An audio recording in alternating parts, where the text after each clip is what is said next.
Bonjour, dans ce podcast, on va étudier la structure interne d'un système automatisé.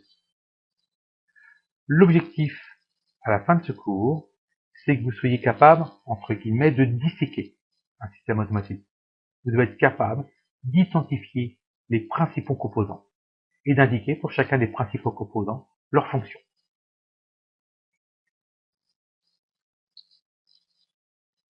Alors, rappelons un petit peu ce que c'est qu'un système automatisé. Un système automatisé, c'est quelque chose qui n'a pas besoin de l'homme pour fonctionner. Il a besoin de l'homme pour être mis en route. Il a besoin de l'homme pour être maintenu en état, mais il n'a pas besoin de l'homme pour fonctionner. Donc nous retrouvons des systèmes automatisés tout autour de nous en permanence, soit dans le médical, en robotique, dans l'entretien d'une maison, dans la partie distribution bancaire, on voit ça dans les transports, on voit ça voilà, un système par exemple de nettoyage d'une station-service. Une fois que vous avez mis votre voiture en place, vous avez introduit une fausse jeton, vous n'avez plus rien à faire, le système se gère tout seul. Pour illustrer ce cours, nous prendrons un système automatisé qui est, que je pense que tout le monde peut a déjà vu ou connaît au moins, c'est un système d'ouverture automatique d'un portail. Donc, je vous rappelle, ouvre portail, MATLAB entrante, portail fermé, MATLAB sortante, portail ouvert.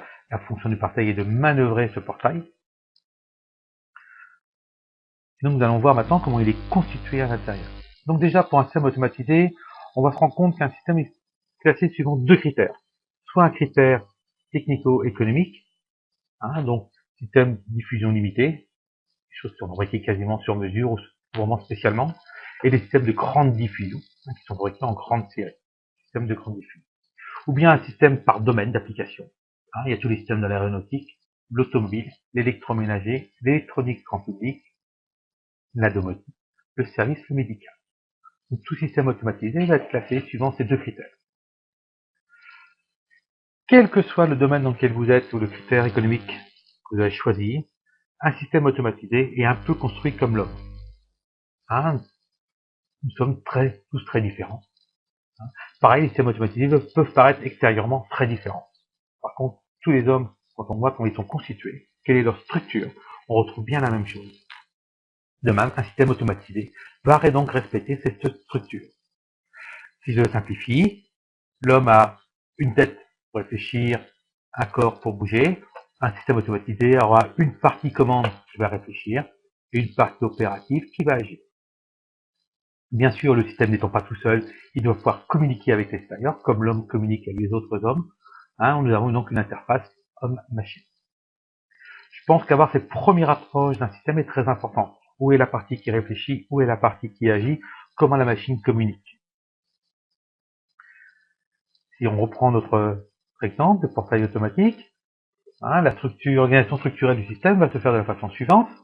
La partie communication extérieure de l'ouvre-portail se fait par la télécommande. Par exemple, il dispose à la personne pour donner l'ordre d'ouverture. Et puis, le système va lui répondre, par exemple, sous forme d'une borne lumineuse qu'on trouve ici, pour le prévenir, attention, le portail va bouger.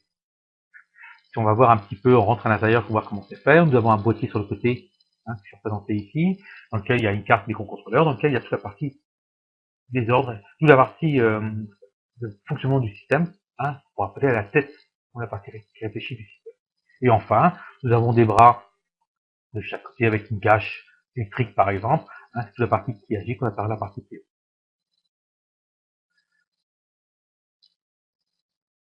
Si on rentre un petit peu plus près dans le système avant de passer à la suite, on va se rendre compte que la partie commande ne peut pas forcément discuter directement avec la partie opérative, et la partie opérative ne peut pas non plus communiquer directement avec la partie commande. Je veux que vous preniez bien conscience qu'entre les deux, il y a besoin d'un interfaçage. Donc l'ordre qui est envoyé par la partie commande va arriver à un interfaçage qu'on appelle le préactionneur, qu'on va retrouver un petit peu plus loin. Pareil, la partie opérative ne peut pas communiquer avec la partie commande, on va avoir un interfaçage, en général, qu'on appelle les capteurs. Et de toute façon, je vous ai présenté ici en bleu, ici on va avoir ce qu'on appelle la chaîne d'énergie. À partir de l'ordre, on va faire l'action de la valeur ajoutée à la matière d'œuvre. Et dans l'autre sens, on va se retrouver donc avec la chaîne d'information, qui est la partie de la machine qui réfléchit. Nous allons maintenant rentrer dans l'organisation fonctionnelle. Alors, tout système automatisé peut se décomposer en deux chaînes. Une chaîne d'information je suis présenté ici en jaune, qu'on a représenté là, hein, et une chaîne d'énergie, que je vous ai donc présentée. D'une façon plus précise, la chaîne d'information se décompose en 3 fonctions. Acquérir, traiter, communiquer. Et tous les systèmes automatisés ont donc forcément cette structure-là. La chaîne d'énergie, elle, se décompose en 4 fonctions, et tous les systèmes automatisés ont cette structure-là. Alimenter, distribuer, convertir, transmettre. Pour arriver enfin à l'action, hein, de manière à apporter la valeur ajoutée à la matière d'œuvre. Donc un système automatisé complexe aura très souvent une chaîne d'information, mais plusieurs chaînes d'énergie. Nous verrons ça un petit peu plus tard. Entrons un peu dans le détail. La chaîne d'information. La chaîne d'information se décompose en 3 fonctions. Acquérir, traiter, communiquer. Acquérir, on va donc retrouver les capteurs et l'interface homme-machine. La partie traitée, ça correspond au cerveau de la machine, donc on va retrouver un peu ce qu'on a appelé la PC dans un premier temps.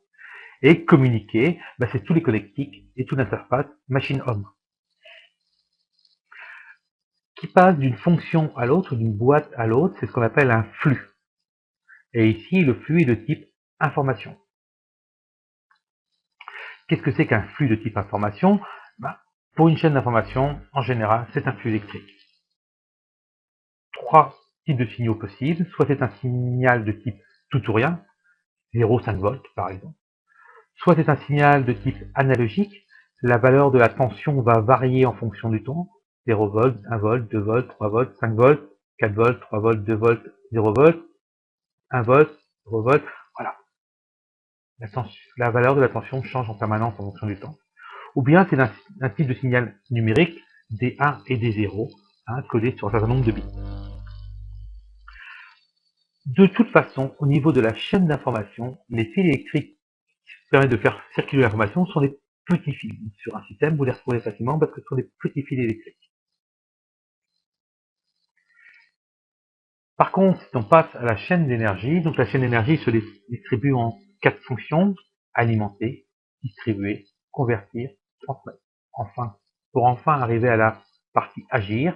À la partie agir, c'est vraiment la partie qui va apporter la valeur ajoutée à la matière d'œuvre. Alimenter, très souvent, la source d'énergie extérieure n'est pas forcément adaptée à la chaîne d'énergie que vous avez. Donc, il va falloir mettre un adaptateur. Hein, par exemple, un transformateur. Vous avez besoin d'une chaîne d'énergie qui fonctionne en 50 volts. Or, la source d'énergie fait 230 volts. Il va falloir donc adapter l'énergie au mécanisme à votre système. Distribuer, nous avons retrouvé, hein, c'est la boîte d'interfaçage entre la partie commande et la partie opérative. On s'est rendu compte qu'il fallait une boîte et on voit bien que la partie commande envoie son ordre ici. Et la partie distribuée correspondrait un peu à un robinet. Hein, suivant l'ordre qui arrive, on ouvre ou on ferme le robinet qui laisse passer l'énergie. C'est ce qu'on a appelé tout à l'heure déjà un préactionneur. Enfin, l'énergie, très souvent, va être convertie. Hein, donc, on va changer de type d'énergie. Les types d'énergie possibles sont l'énergie électrique, tension, intensité, énergie mécanique de rotation, vitesse de rotation, couple, énergie mécanique de translation, vitesse, force, énergie pneumatique avec de l'air, ça dépend de la pression et du débit, ou une énergie hydraulique, hein, c'est la même chose, sauf que ce coup-ci c'est de l'huile, avec une pression et un débit. La différence entre énergie pneumatique et énergie hydraulique, c'est que l'énergie pneumatique a une énergie beaucoup moins puissante, entre guillemets, hein, qu'une énergie hydraulique. L'énergie hydraulique, c'est ce que vous retrouvez dans les pelleteuses. Ça développe des efforts très très très importants. Et donc, on va retrouver cette circulation, ce flux, hein, entre les différentes fonctions de la chaîne d'énergie, et ce coup-ci, ça sera un flux de type énergie. Si c'est un flux d'énergie de type électrique, ce sera des gros câbles. Hein, on a de l'énergie qui circule.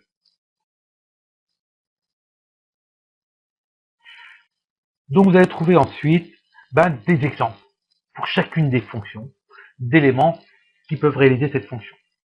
Donc, la partie capteur, hein, acquérir, fonction acquérir, son rôle est de prélever une grandeur physique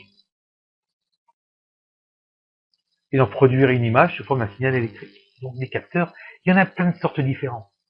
Et donc pour les retrouver sur les systèmes, la meilleure façon, c'est de se rendre compte qu'il y a un fil électrique qui vient jusqu'à ce capteur. Un fil électrique qui emmène l'information à la partie traitée, à la partie cerveau de la machine. Donc très souvent, on identifie les capteurs sur un système automatisé en trouvant des fils électriques qui sont dans la partie opérative. Je vais vous donner une liste, elle n'est pas exhaustive. De même, pour le pupitre de machine, on peut avoir des boutons poussoirs, boutons rotatifs, potentiomètre, joystick, etc., etc., etc. Donc, pour résumer, acquérir, il rentre une grandeur physique ou une consigne, et il ressort un flux de type information, un signal électrique. La partie traitée reçoit les informations qui arrivent de la boîte acquérir et, suivant le programme qui est mis dans cette partie-là, va donner des ordres à la partie commande, à la chaîne d'énergie, ou bien donner des comptes rendus au pupitre. Donc on va trouver plein de choses différentes, on va trouver ce qu'on appelle des automates programmables, qui sont fait cette tête-là, ça fait des microcontrôleurs, des cartes électroniques, des circuits logiques, il y a plein de solutions différentes. Donc la partie traitée est de transformer les informations, les choses que vous voyez avec vos 5 sens, la vue, l'ouïe, l'odorat, et en faire un choix. Votre cerveau prend une décision, et c'est ce qu'on appellera un ordre. Communiquer. Communiquer, très souvent, c'est la connectique. C'est les différents éléments que l'on a. Comment votre système communique avec soit le pupitre de machine, donc ça peut être des voyants, etc. Soit il communique à l'interne, donc ça peut être des fils, mais ça peut être aussi des liaisons Wi-Fi, des liaisons Bluetooth, etc. Donc dans communiquer va apparaître toutes les différentes solutions de communication pour le système. Je rappelle, la chaîne d'information, acquérir, traiter, communiquer. Nous entrons maintenant dans la chaîne d'énergie, avec la partie alimentée que je vous ai présentée tout à l'heure. Donc, quel que soit le système, l'énergie utilisée, qu'elle vienne d'un compresseur pneumatique, qu'elle vienne électrique, il va falloir très souvent l'adapter. Serait-ce que pour un compresseur, par exemple, il va falloir nettoyer l'air qui arrive. L'air qui arrive peut être chargé de poussière, il va absolument falloir la nettoyer. En plus, très souvent après ça, il va falloir la huiler. Une énergie électrique, très souvent, il va falloir la stabiliser, etc., etc. Donc, alimenter, c'est ça. C'est une source d'énergie extérieure disponible et la rend compatible avec le système sur lequel on travaille. Le préactionneur, c'est le fameux élément de communication entre la partie commande et la partie opérative. L'énergie est disponible. Suivant l'ordre envoyé par la PCI, il sera distribué.